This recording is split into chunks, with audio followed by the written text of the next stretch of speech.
E hoje teremos curiosidades sobre o casamento real. Oiê, tudo bem? Aconteceu no dia 17 de abril de 2021 o velório do príncipe Philip e alguns dias depois, no dia 21 de abril de 2021, a rainha Elizabeth completou 95 anos de idade. Eu já gravei um vídeo falando sobre a história do príncipe Philip, se você ainda não viu, eu vou deixar o link aqui nos cards e na descrição. Mas eu vou relembrar algumas coisas. Então, o príncipe Philip e a rainha Elizabeth se conheceram quando ela tinha apenas 13 anos e ele 18. E desde então eles se apaixonaram, eles se comunicavam por carta, até se casarem em 1947. E para poder se casar com Elizabeth, o príncipe teve que abrir mão da sua coroa, teve que abrir mão do seu título de príncipe que tinha anteriormente. Ele teve que se converter ao anglicanismo, que é a principal religião aqui da Inglaterra. E ele também teve que trocar o sobrenome dele, porque o sobrenome dele original soava muito alemão. E como o casamento deles foi muito próximo da Segunda Guerra Mundial, a realeza britânica estava com medo de ter uma associação negativa entre Philip e o nazismo, né, e Hitler, então pediram para ele trocar o sobrenome dele. Ele assumiu assim o sobrenome Mountbatten. Eu não sei se é assim que pronuncia, mas eu espero que seja. Os dois se casaram em 20 de novembro de 1947 e seu noivado foi anunciado apenas 4 meses antes do casamento. O anel de noivado que Philip deu para até então Princesa Elizabeth era feito de platina e diamantes, e o diamante foi retirado de uma das tiaras da mãe de Philip, a princesa Alice. Como eu mencionei, o casamento foi muito próximo do fim da Segunda Guerra Mundial e a Inglaterra ainda estava passando por alguns problemas financeiros durante essa época. Assim, o vestido de noiva de Elizabeth foi pago com cupons de racionamento que na época tinham aqui na Inglaterra. Sim, foi pago com cupons de desconto. Já os ingredientes do bolo do casamento foram presentes. Esses ingredientes vieram dos 4 cantos do mundo e assim o bolo ficou conhecido como o bolo das 10.000 milhas. Os dois pombinhos se casaram às 10h30 da manhã, no dia 20 de novembro, na abadia de Westminster, tornando-os assim o 10º casal real a se casar nesse local. O casamento contou com 2.000 convidados, entre eles tinham membros de famílias reais estrangeiras. O casamento também foi transmitido pela rádio BBC, onde eles atingiram mais de 200 milhões de ouvintes. Alguns anos depois, em 1952, após o falecimento do rei George, Elizabeth teve que assumir a coroa, teve que assumir o reinado da Inglaterra. E a sua ascensão ao trono trouxe alguns problemas, algumas picuinhas na família real, e eu vou explicar algumas coisas. Aqui na Inglaterra, quando um casal se casa, geralmente a mulher assume o último nome do marido, né, assume o sobrenome do marido.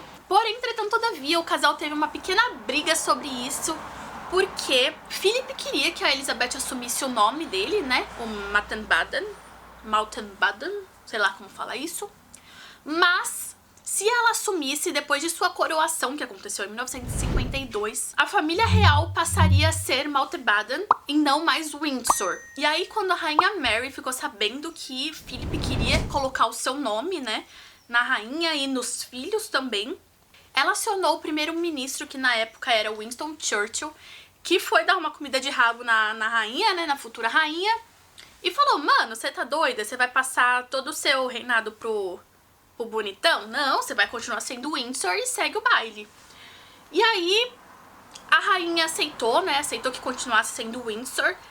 E o príncipe Philip ficou um pouco frustrado com isso e ele deu uma declaração dizendo que ele é a única pessoa, ele é o único homem na Inglaterra que não pode passar o sobrenome pros filhos e que ele se sente um pouco inútil por isso. Mas, como uma forma de remediar todos os problemas, né, a rainha Elizabeth resolveu que assumiria o nome sim, porém ao contrário. Então ela é Elizabeth Mountbatten Windsor e todos os filhos também são assim, Mountbatten Windsor. Antigamente, nos casamentos reais, as mulheres tinham que falar para os seus maridos que elas aceitavam respeitar e obedecê-lo durante todo o matrimônio. Porém, durante a coroação da rainha Elizabeth, Philip teve que se ajoelhar e prometer obediência e respeito à nova rainha.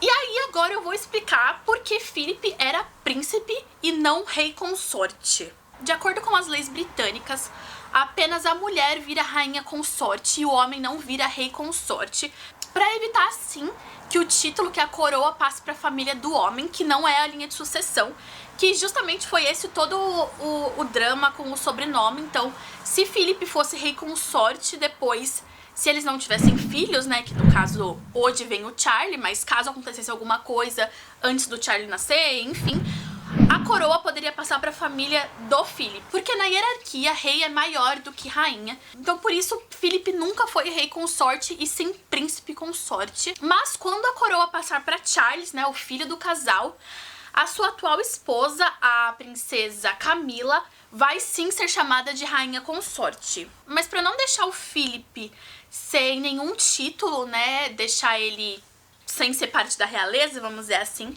a rainha concedeu alguns títulos para ele, como Vossa Realeza, o Príncipe Filipe e Conde de Edimburgo. E é assim que funciona a rainha ou o rei, né, do país, que concede os títulos de duque, de conde, enfim, que concedem os títulos reais para as pessoas, para os familiares.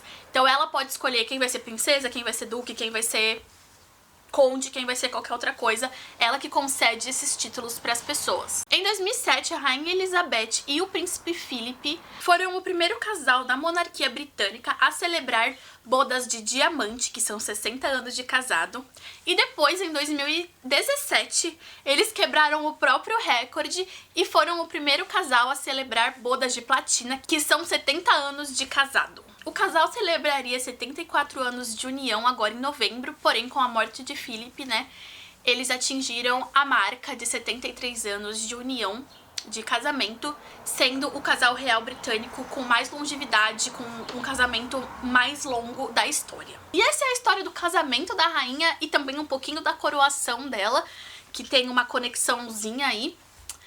E eu espero que vocês tenham gostado. Se vocês gostaram desse vídeo, deixa o like, por favor. Se você ainda não for inscrito nesse canal, se inscreve aqui embaixo.